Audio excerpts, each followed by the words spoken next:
Ayo, what's going on, all my gamers, all my Tower Fantasy? You know what? Maybe not, because depending on how this happens or how this goes, maybe it won't be for the Tower Fantasy. You know what? For all my gotcha gamers, you know what, chat? I revisited Tower Fantasy 2025. So what I heard is that Tower Fantasy had a pretty big overhaul, and I don't know how well it worked because I haven't heard anyone else really talk about it since then. So this is a Pseychie classic, right? Yeah, Pseychie, and I want to know what happened. I guess we'll see whether Tower Fantasy is worth revisiting in 2025. I personally say no, because NTE will be hopefully over the horizon. I think NTE is probably one of the best gacha games to be coming out soon. So we'll see this. I hate to be the bearer of bad news, but Tower of Fantasy is doing just fine, at least for now. It seems like Tower of Fantasy... Is that like a good just fine, or is it just it's surviving, right? Because if a game is doing just fine, it's not really growing. That's not exactly a good thing, right? It might be okay, but like that's not the best thing. Is the gacha community's favorite punching bag. Yeah. It was supposedly the Genshin killer, as many had touted back when it first released in 2022. Whoa. Now it's 2025. Now we're looking for the Wuthering Waves killer. Or at least I am, because I'm a Wuthering Waves denier. But after initial spike of interest, the game just never really recovered, even years later. Now, despite the numbers displaying a consistent downward trend, the game is actually holding steady in the Chinese audience, with a small but dedicated player base maintaining and keeping it alive. I thought maybe I was too preemptive with my thoughts on the game when I covered it for the first time. So, after the hey, 7 out of 10, just like Wuthering Waves, right? Version has exceeded version 5.0, let's try revisiting it and see if there's still some magic. 5 years? Hi, my name is Pseychie, and I want to revisit Tower Fantasy in 2025 and see if the game is still any good. I will try to rate it from a perspective as unbiased as possible, based on my subjective definition of objectivity, as I think my past self and pretty much every gacha player right now love hating on the game. After playing for a couple more weeks, I'll be going... I'm sorry, bro. I literally played it maybe one time. No, I think I played it like for 1 to 2 days. I never touched it again. Over my thoughts on if the game is still in a state of decline and good portions that still warrant praise. So let's begin. For a bit of background, I have no doubt that Hoda Studio has learned a thing or two with Tower of Fantasy's track record, and will not be making the same mistakes when Neverness to Everness eventually releases. Absolutely There's not. a number of things you can attribute to when it comes to the game's decline, such as the power creep, the unbalanced events, the dying nature of the MMO genre, and so on. Maybe it's one or a combination of all these factors, or maybe it's something else entirely. Right. Despite its stagnating player base, they have enough funding to continue the game for the time being, with them even sort of joking about an EOS in one of their developer logs. If you take a look at TOS, Wait, what did they say? Them even sort of joking about an EOS in Dev team has disbanded and erased all data. Hoda Studio just quit TOF, EOS of TOF, Hoda Studio shutting down, Dev has disbanded. Okay. At the very least, they're self-aware, right? I think that's fine. I think that's kind of funny. One of their developer logs.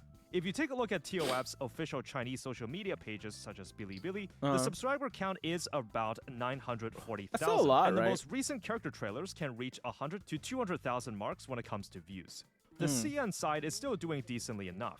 The game will not be shutting down anytime soon. I sounded pretty biased in my first review on TOF, back when I didn't have much experience with this kind of stuff. But now, I hope to form some less biased thoughts on the game and explore everything unique it has to offer. Is that a Gundam mechanic? Let's reinstall the game and see what it's all about.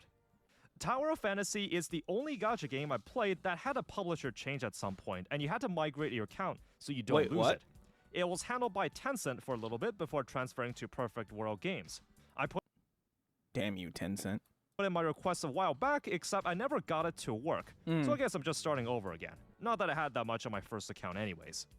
I'm assuming that you have watched my first review of the game, although I wouldn't say it was the best video. I would not be re-explaining the premise of the game or how its basic gameplay works. Okay. TOF is an MMO/gacha fusion and has since had a lot of content added to it.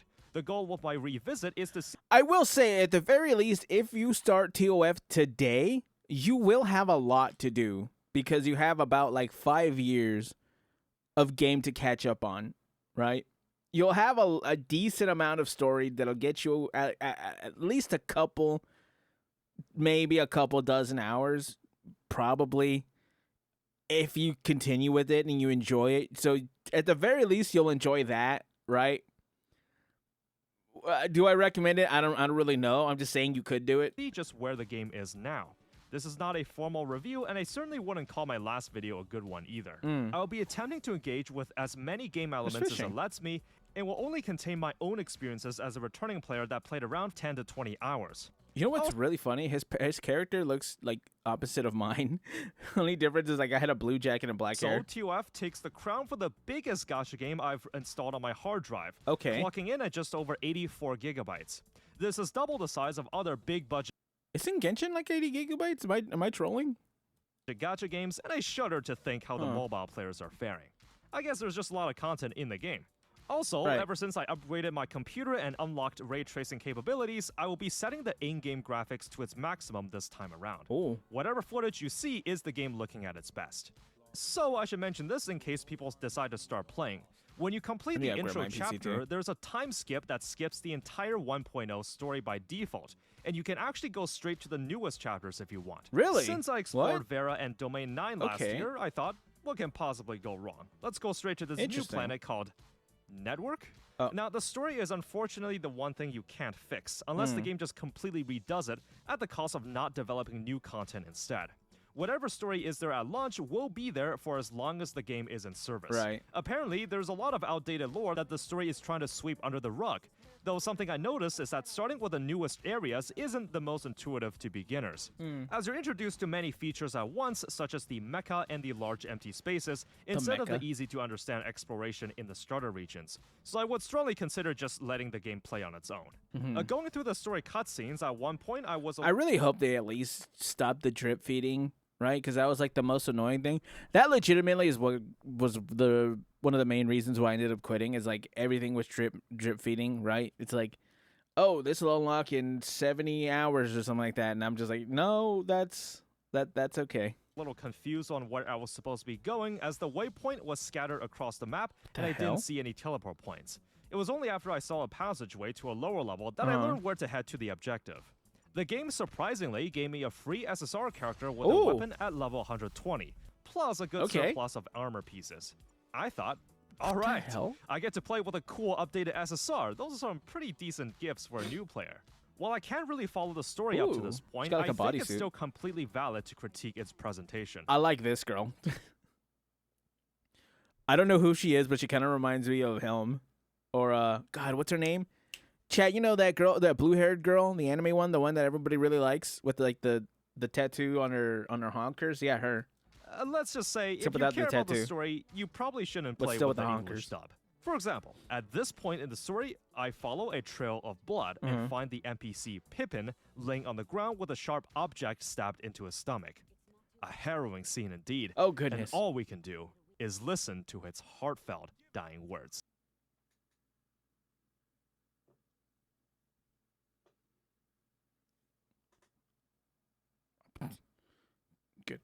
Good heavens. Secretary General? Who are you? Is it because of Blue Planet? They're looking for something called the he's T-posing. Authorizer's Key, but I've never heard of anything like that. Absolutely devastating. And people still want to make it about people being weebs when they say that they don't want to play when they don't want to watch dubs. Bro. That's horrendous. This poor soul was even showing early signs of rigor mortis. Oh my god, I can't believe my eyes. Oh my god, I can't believe my eyes. Smart City, or I think how it's called, looks very nice. It's so silly. God, Inazuma. Wait, was that in Inazuma? I don't remember. Even showing was that in? Or was that in Leeway? God, it's been so long. Oh, it's in Leeway. You can see the millilith right here. I don't remember this scene. Is that weird? Oh, it's also been like so long. This is completely unrelated, but I just wanted to show this dude. Genshin definitely has some bad dubbing scenes. I'm not, I ain't gonna hold you. Even as the Hoyo shill, chat, I'll admit that.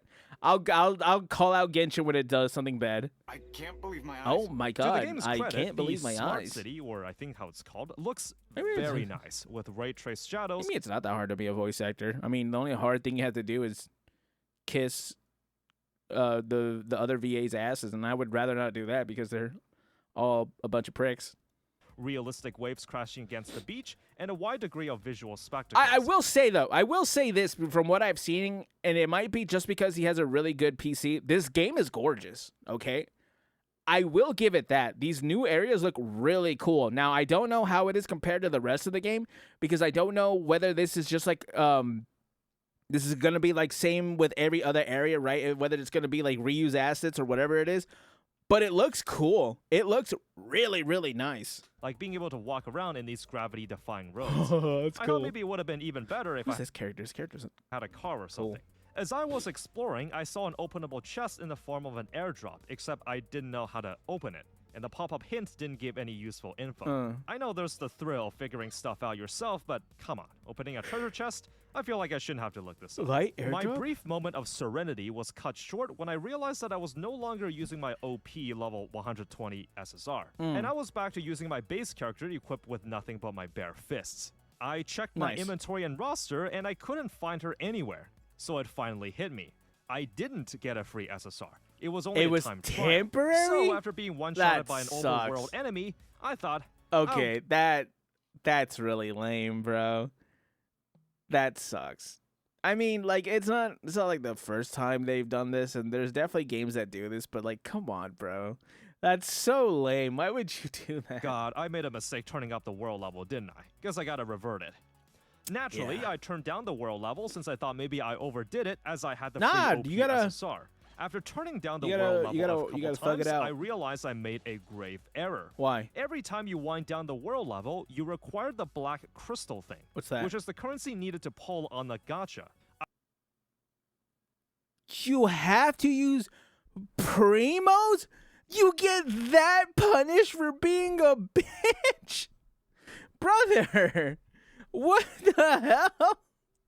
They said you could be a pussy, bro, but you're gonna pay up on that. No one gets to go back and be betrayed for free. I was only notified of this when the game told me I didn't have enough of it. I didn't pay attention to it since I thought it makes no sense why the game would ask for something like that. Anyways, after messing around in the Kylo space station, those girls are really colorful. Dialogue made me realize that maybe I understood the story more than I thought. See, if you watch the trailer for the network region in version 4.0, this giant futuristic city is actually the Xperia region set sometime before the events of the base game.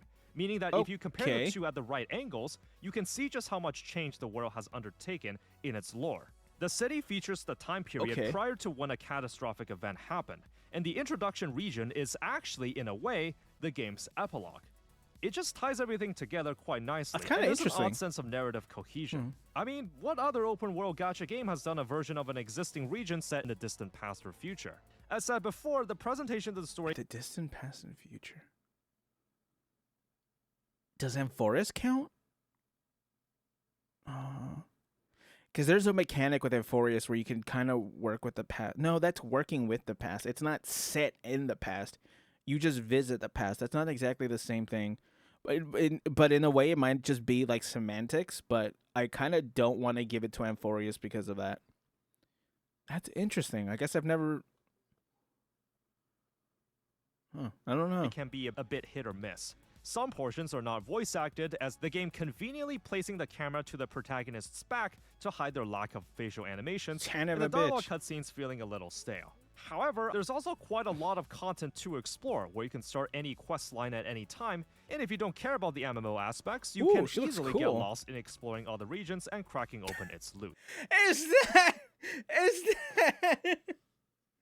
that Oscar? I forgot they had a whole collab with Evangelion.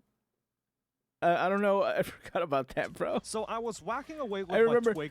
God, what gacha games have had Evangelion sponsors or collabs? It's been Nikkei.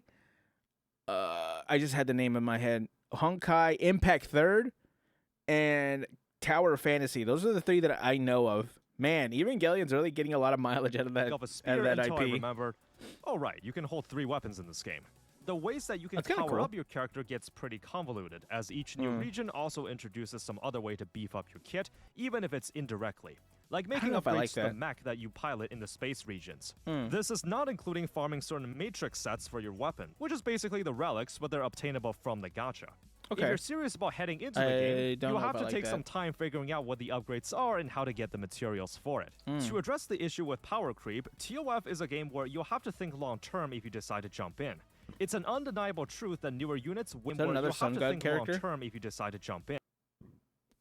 Is this another Sun God character? There seems to be a lot of those. It's an undeniable truth that newer units will outshine the older ones. Right. So it's best to focus on a specific element or archetype and commit your pulse to that, due to how the gacha system works. Right. You will have to be playing the game for a little bit, okay, maybe a few months, before being able to compete in the meta. You just need time and dedication, which I know can be a double-edged sword, as I'll explain later in the video. Is there PvP in this Can you game? also make the argument that the game is pay to win? Yes, you can make that argument. More copies of a character obviously means higher power, and there's a decent chunk of existing whales funding the game at the moment. Speaking of whaling, let's quickly circle back to the gacha system. As a reminder, Tower of Fantasy uses the classic Hoyoverse gimmick of a 0.75% 5-star drop chance, a 50% rate-up chance, and an 80 pull pity, but does not have a second rate-up guarantee. The hard pity takes on the form of a spark at 120 pulls, where you can buy the SSR in the shop. I made sure to verify that the 120 pity does not carry over to the next banner, so you'll have to be saving up for those red nuclei until you have enough to pity one. You cannot build pity in this game by default. The 120 pulls mark is what ultimately matters. Unless you get the equivalent of 120 pulls saved up before the banner expires, there's no guarantee you'll get the rate up SSR. In all honesty though, I think it's fine. According to some players, the pull income really isn't hard to accumulate. I obviously can't personally attest to this, so I'll give them the benefit. Well, I mean, yeah, it's kind of easy. All you have to do is insert your credit cards and put the funny numbers in the back, right? I guess that's easy, yeah. Benefit of the doubt. Non-carryover pities have always existed in gacha games. God, Uma Musume is just so much harder than you would think it is to get the pity. I should note there is a hidden pity counter where you can't lose more than 2 50-50s in a row, but you also can't win more than 2 in a row either. What? So if you already lost the coin flip 2 times and are at 79 out of 80 on the banner, then you're guaranteed the rate up. Okay. I should also note, 4 stars hardly matter at all. They exist as fodder. The game has not released any new 4 stars after its initial launch. Well, is that who I think it is? Boy, oh boy. I wonder if she also brought this game to the Union. She's still in Nikkei, by the way. So you'll just be using 5 stars from now on. The only purpose for them is that if you have all of them maxed out, your pity requirement for the limited SSR slightly decreases. This game has been in service since 2022, meaning that it's released a fair amount of new characters and unfortunately only new SSRs.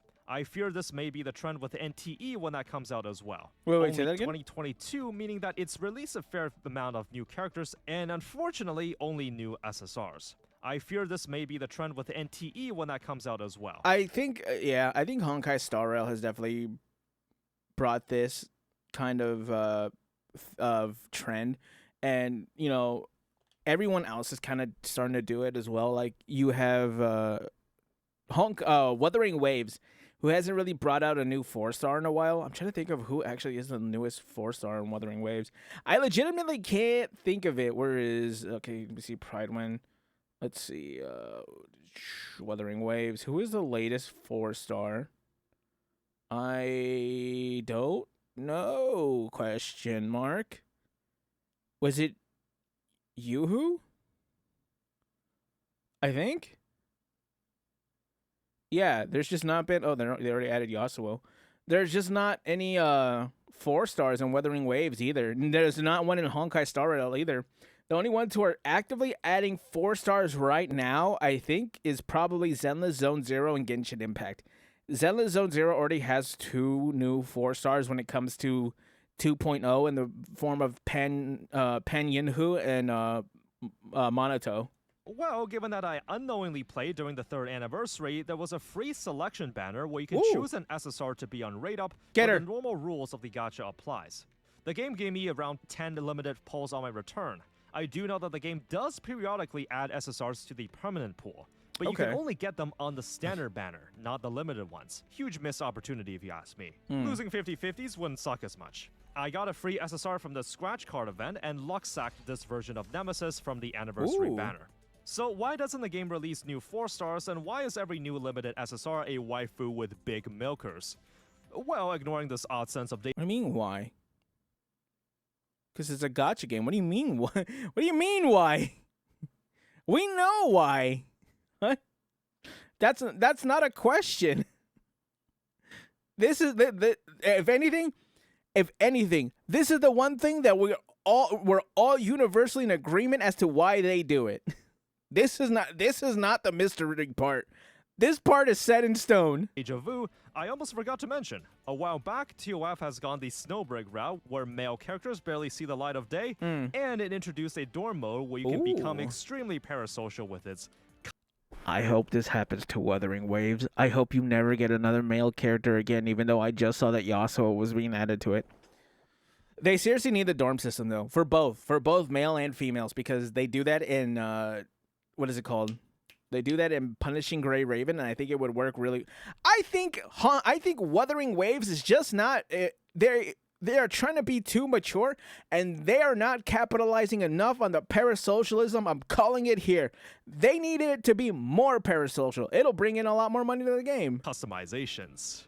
The natural cycle of gacha games, I guess. So we'll take a look at that next. Looking at the dorm mode, I was surprised to find that you don't need to own the characters to enter their dorm. You get the cosmetic tickets from just doing weekly missions, so that's pretty nice. Wow, I guess what goal I'll be setting for myself for the next week. However, at a second glance, maybe I will play this game. While you can enter their dorm, you cannot actually buy any of their furniture, clothing, or interactions unless you own a copy of their weapon. And in specific cases, only when you have them at a certain dupe level. Was that soda? I was successfully jebaited. While we're on the topic of fan service, from the time I checked, you know what?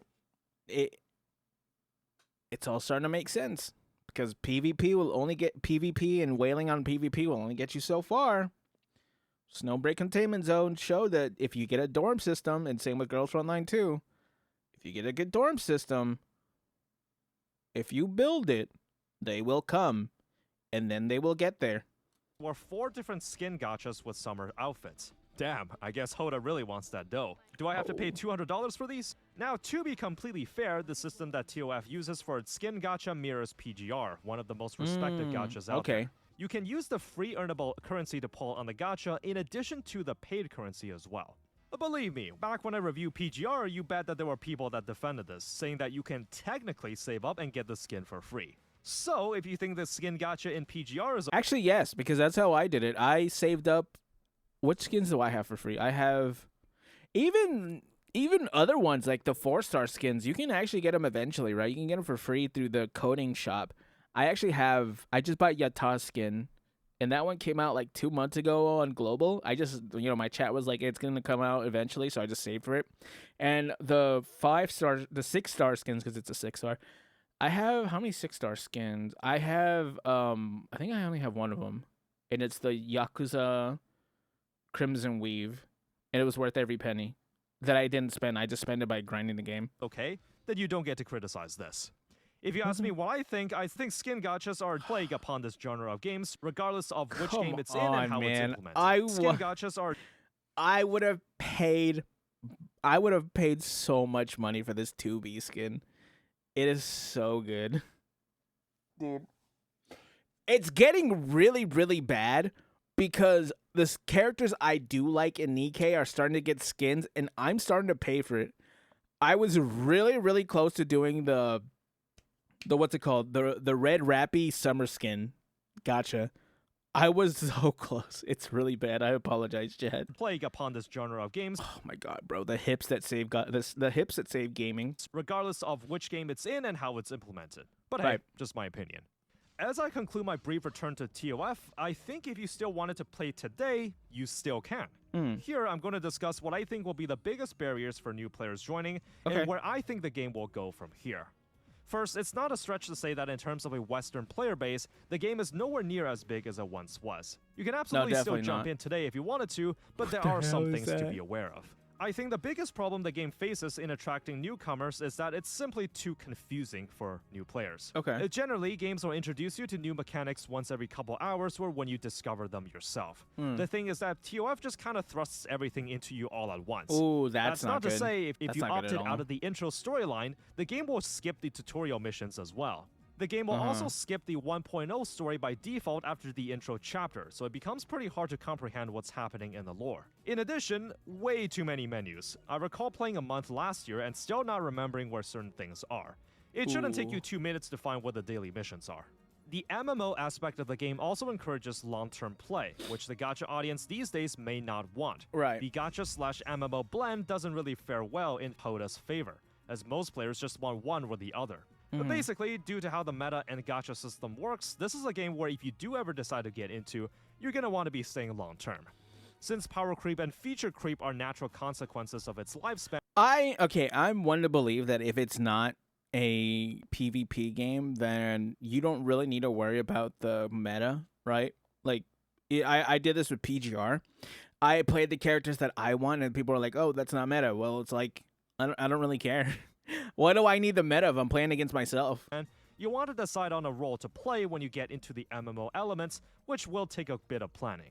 Just a side tangent, there was a warp server announced for the CN server, where the monetization will work a bit differently, and where the gacha system is completely taken out. Yeah, what According happened to this that? post, characters and weapons will be earnable in-game, and it's a fresh start, so I guess that alleviates the problems with progression and pressure to keep up with the meta.